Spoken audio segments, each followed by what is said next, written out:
and welcome to another episode of I'm a Black Woman, Yes, I Matter, in partnership with the Miami-Dade Economic Advocacy Trust. We are celebrating and highlighting Black women-owned, led, and founded businesses here in South Florida. With me today is Shaquira. Shaquira, who is the founder of GirlTalk1on1. How you doing, Shaquira? Hey, I'm well. Hello, everyone in the internet world. Awesome. So, Shakira, tell us a little bit about Girl Talk. So, Girl Talk 101 Incorporated is a nonprofit organization. We are a personal and professional development organization for girls here in Miami-Dade County. So, we instill in them the importance of confidence, self-esteem, equity, empowerment, knowledge, and just life skills so that they can help, themselves to be able to become better versions of themselves as well as the next generation of leaders and just better women of tomorrow. So, what made you decide to start Girl Talk One on One? So the skinny slash medium version of the story is I started in high school and I was a junior at the time. I went to an all girls prep high school, which is surprising to many. And it was an epiphany of sorts where it was like I was tired of being a part of the problem and wanted to then become a part of the solution. And if you can imagine, I don't know if you're familiar with the movie Mean Girls, Yep. but it gave Mean Girls, it gave cliquey, it gave segregated, it gave all of that, like from racial to socioeconomic status, it was all of the things. And I was noticing like some of us were having the same conversations amongst our friendships about just relationships or school or stressed out about this. And I was like, we should just have a day where we just have girl talk. Like you just talk about being a girl. Like we have so much that we have in common, but we don't know because we allow like racial and just social barriers to prevent us from having those interactions. So I went to my counselor at the time. Shout out to Miss Pierre and told her I wanted to do this. Like, how is it? Is it possible? Can we do this? And she supported me fully. She was like, get a group of y'all together, come up with the theme, think about what you want to talk about. I can help you with speakers, finding people to talk about the different topics. And it led to May 2010 was our first Girls Talk conference at the school. And from there, seeing the interactions, the feedback, and just the impact it had on my peers, I was like, I want to do this again. And my senior year, I did it again. And before I left, I had a conversation with the principal asking, can I come back and do this as I go to college? And in that time period, I was now figuring out myself a little more, thinking about my future. I was going to school to be a pharmacist, and but I knew that this had a hold on me. Like I knew that this was something like it was extremely important, and I didn't want to lose it. I wanted to keep holding on to it. So I had a conversation with my mom about it, and she was like, "Yeah, I'll support you however you need me to support." And long story short, I kept doing it throughout not high school, but throughout college. And then eventually was like, I need to turn this into an organization. I need to legitimize it so that I can continue to do the work. People can support the mission. And we branched out from just that school to other schools and other youth serving organizations where now we support and bring Girl Talk services to them. We're not a brick and mortar or membership based organization. We are free and we make sure that the work that we're doing is aligned with our heart posture. So I call it heart work because it's important for girls to see other women and men. We have men participate, just telling their stories, but also giving them like the game to life. And that it's going to come at you in different ways. But what's most important is that you develop the inner part so that when you go out in the world, all of these other external factors, you're able to manage and navigate in a better way. So, long story short, um, that is my why. My why was that my experience in high school, being in a all girl high school and wanting to be a part of the solution and not the problem. So, you mentioned your mother, you've mentioned your guidance counselor as part of your support system. Can you talk a little bit more about how important it is to have a support system, especially as an entrepreneur? Yeah. So, we tell our youth and our children all the time, like, dream big, whatever you want, the world is yours, right? If you are that type of encouraging, person, an optimistic parent, or, just leader and an influencer. And I had always been told that. And I think that they didn't know what I meant when I said, like, okay, this is what I want to do and I want this to be a thing. So my mom really, really helped me, just having her business background and working in Miami-Dade County and being familiar with just community and giving back. Like that always was instilled in us.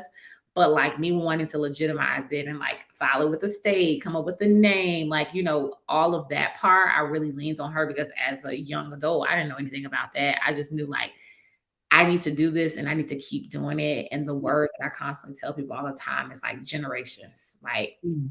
I'm a faith believer, and God was like, generations. And now we're pushing that 15 years. And that's with the support of my mother for sure, who has been with me since day one, Miss Pierre, who was with us probably for the first 10 years. And she recently kind of transitioned and went to another role. She's no longer with that school, but like their support and their encouragement on times when I'm like, I got my own stuff going on. I'm in college. Like, I want to do something more. They're like, no, you've made a promise to yourself and you've agreed to step up and become this person and this individual in this space. These girls are relying on you to, come through every year and have your annual development conference and to bring Girl Talk to them. So I think it's important for that, as well as friends who decided to just like step in and volunteer, join my board. Like, that was very helpful to show that like other people believe in this vision and know that it's important. But that doesn't mean it can come with its hardships. It didn't come with its days when it's just like, I don't want to do this. I don't want to do this anymore. Like, or where are we gonna get the money to do this, right? Which is a really big thing for nonprofits and funding and just trying to make it work. But honestly, up until probably the last 3 years, I have self-funded this. I have reached out to my people, reached out to my community, and made it happen because I knew how important this was for our young girls to really receive and experience this. So to me, shout out to everybody, the village, the supporters, the donors. They really keep me going for sure. I love that. So, there's that moment where you're sort of, I don't know, bootstrapping, for lack of a better word. You're bootstrapping. You might be a little bit in the red. You're like, it's going to get done, but how are we going? We're going to be scrappy about it. But now you're in a position where it sounds like you have a working budget. You're been getting grant funded, et cetera. Talk about like how that transition has been, because I think there's also a mindset shift and maybe also a slight sigh of relief when the money starts rolling in a certain way. Yeah, so I tell people it's a work in progress. Like it is because funding is scarce for small nonprofits. Like a lot of funding comes when you're at like a $50,000, revenue or a budget and your operating budget and like, you're a certain size of a nonprofit. And when you have a lot of grants like that, it's harder for smaller organizations who are on the ground, who are doing the work still, but to receive that funding. So I'm very grateful for the Southern Black Girls and Women Consortium for them seeing that vision and knowing like it's the people on the ground. It's not the large names. It's not the big names. It's not the franchisees and all of that. It's really the people in community who really believe in the work that they're doing. And whether that's the staff of 10 or it's 4, they're doing this work continuously and committed to community. And so that transition, getting our first big check, honestly, I was so like I was like, we're gonna apply. We had already been applying and receiving some no's, and I was just like, okay, God, like if this is where you want me and this work you want me to continue, I need a sign of relief, and I mean financially. So we got approved for that one, and that was our first grant, and it was just amazing because it was like, all right, we got money. Like, what we want to do? Like, we were able to afford opportunity and access to things that we weren't before, and it just felt like some of the limitations of funding helped us to really get creative, helped us to really give back more because we do annual scholarships as well. So we were able to increase that amount, from 300 to 1,000. Like it's like, okay, we can do this. But I will say that with that, you have to keep looking for revenue sources. Like you have to keep looking for funding and know that there's still going to be some no's that come with that. So I would say for Girl Talk and full transparency, like it's still a struggle because it's like, all right, when's our next big break gonna come or when's our next set of funding? So we are conscious of that with our spending. Like, because sometimes you don't know when the next time you're gonna get a grant, right? But you understand that you have to keep providing these services. So I always tell people like always keep looking for money, always keep making connections and meeting people and staying engaged with your donors and supporters because you never know when you'll need to rely on them and don't have the stream of funding that you may have had before or when that funding is cut. um So I think it's a roller coaster of different things, emotions, and just keeping steady, persevering. It's really taught me perseverance. It's also taught me how to budget. We make a little bit out of nothing, and two loaves of fish, however the saying goes, we make it happen for sure. I love that. So, you alluded to when you wanted to go to college that you were thinking about majoring in pharmacy. I'm curious, did you actually do that, or did you change your major because you knew this vision was much bigger than you had originally potentially intended for it to be? So, my educational background, I did go to school to become a pharmacist. I went to Purdue University, and I got into the program and was like, okay, this is not for me. This is not for me. It was a struggle. Okay, that was probably one of the hardest things I had to push through, and I realized like, all right, this isn't for me. What's gonna be next? My passion has always been girls and women and healing people. How Mm. can I help people to live healthier and longer lives? And luckily, thank you to a mentor and one of my sorority sisters, they introduced me to public health. And that was the turning point for like, okay, this is what I want to do. Like, I'm in this. I understand it. I see why the way we work, where we live, where we eat, what we drink, and accessibility and affordability is so important in our daily lives. And once I found out about that and social determinants of health, it was like, oh yeah, this is for me. So I finished up at Purdue. I got my bachelor's in occupational health and environmental health.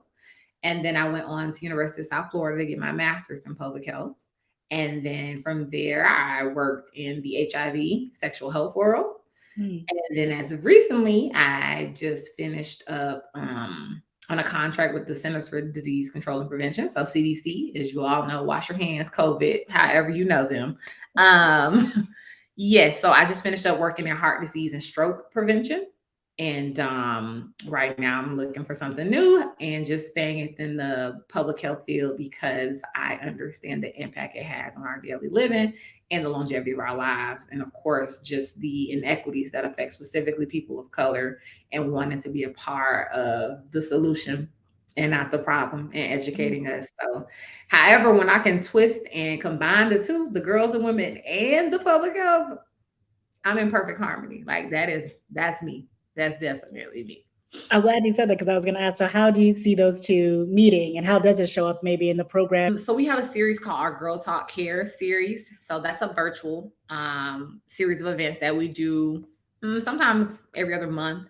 And what we do is we take a public health issue and how something that may affect or impact the community, and specifically communities of color or women of color.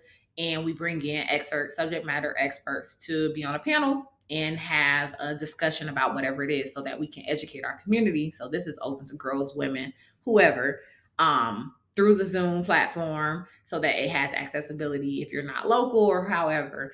And we just talk about it and have like real conversations about it. We educate, of course, first, and then we have conversations about it, and then always try to provide some sort of resources.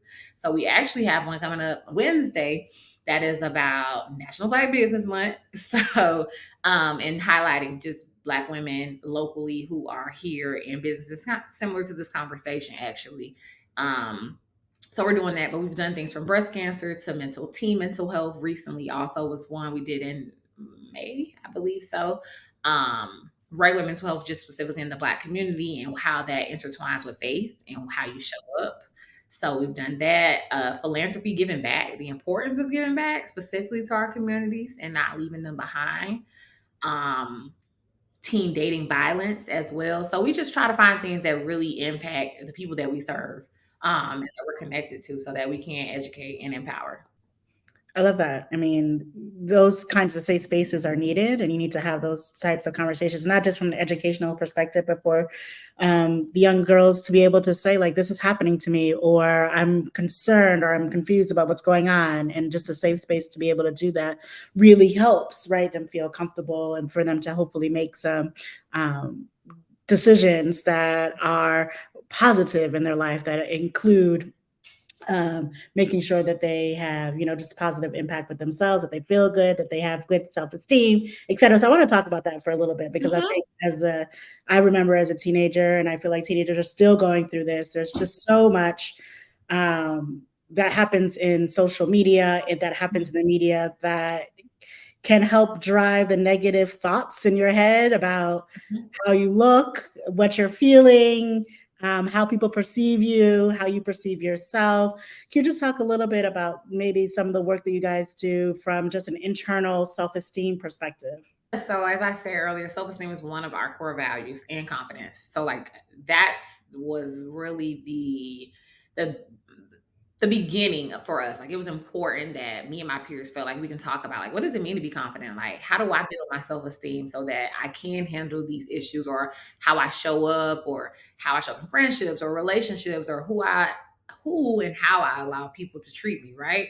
So that still, of course, is an ongoing thing. And as females and women, we face a little more layers, of course, when it comes to body image, when it comes to confidence, when it comes to self-esteem. And then when you talk about intersectionality, whether your sexual orientation, how you express gender, your race, like where you're from, like your, immigration background, like all of those things intertwine and dictate how we show up, right? And how we experience life. Because although me and you are both women of color, you may experience life a different way than I am. It's not a monolith. And I tell people that all the time. Like, it doesn't matter whether we all from Miami or we're all black or we're all Hispanic or whatever. It's not a monolith. Like, everybody experiences it very differently.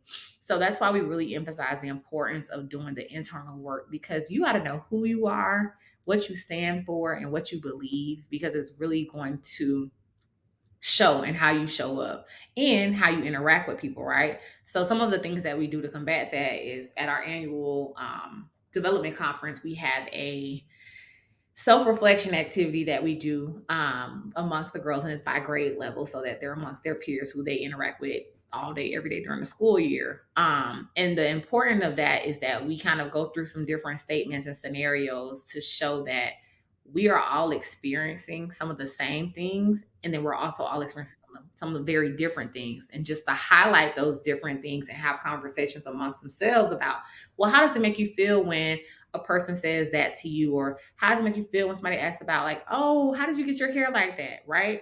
Or how does it make you feel when you and your family go to a restaurant and someone skips you and nobody makes a comment about it, right?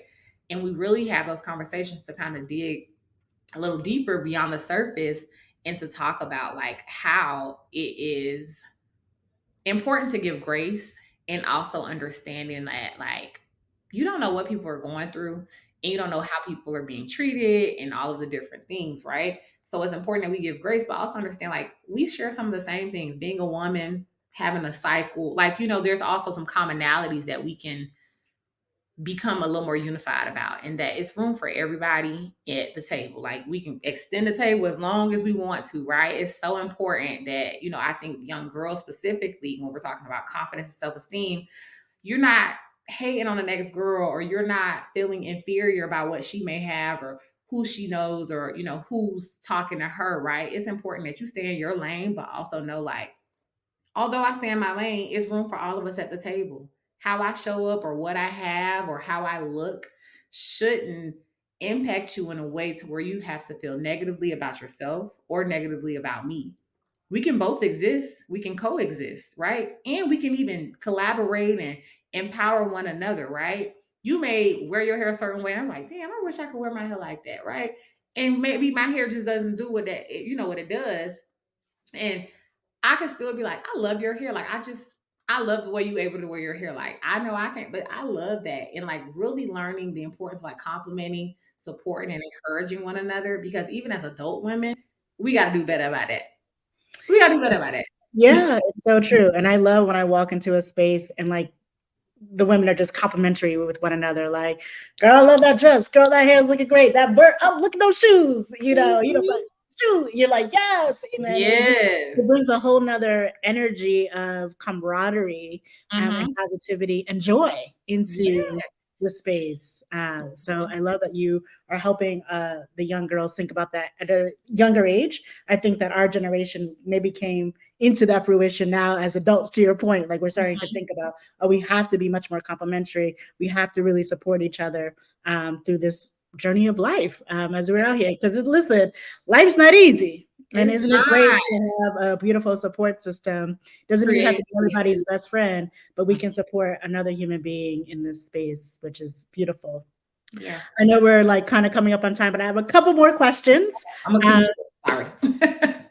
Sorry. so, one of the things that you mentioned was that you're also doing consulting work, whether that's with the CDC, et cetera, and you do this. Uh, how are you juggling both? how are you how are you running a nonprofit that has been Ooh. successful for coming on 15 years, and also doing this really impactful consulting work as it relates to the healthcare space?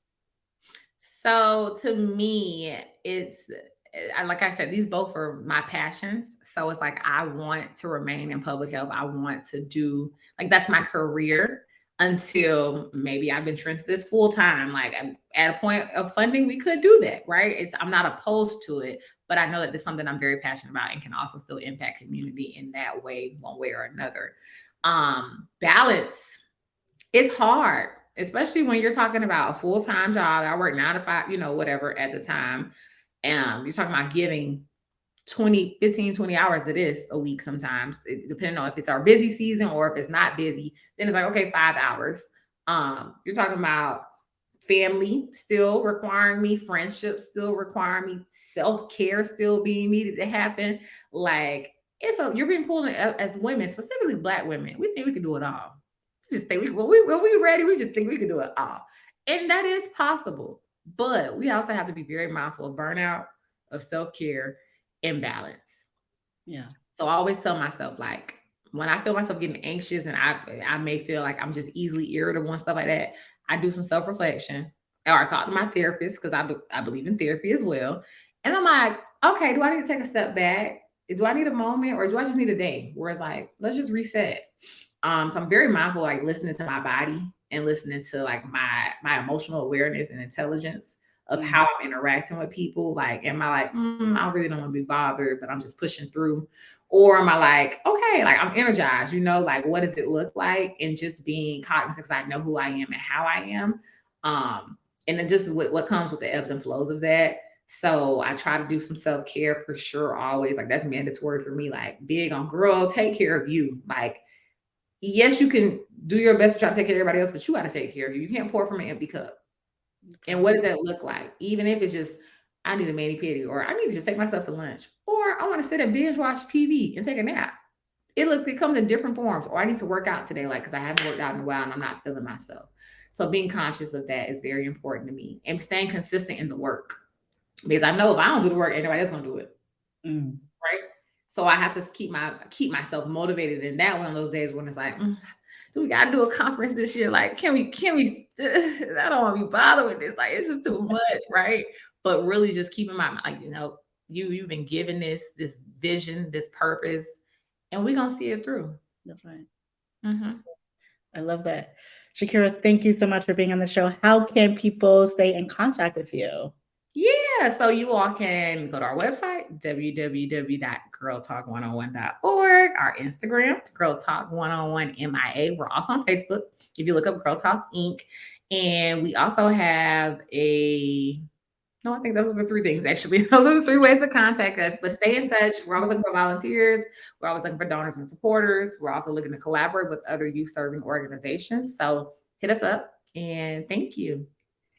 Awesome. Again, Shakira, thank you so much. Make sure you guys check out girltalk1on1.org. Find them on Instagram and Facebook. Please donate. What we're doing, the work is so impactful. Women need to have safe spaces. Our young girls need to have safe spaces to become the awesome women we know that they can be. So let's continue to support them. Thank you to the Miami-Dade Economic Advocacy Trust for partnering with us to ensure that we are highlighting and celebrating the awesome work of Black women-owned, led, and founded businesses here in South Florida. Until next time, peace.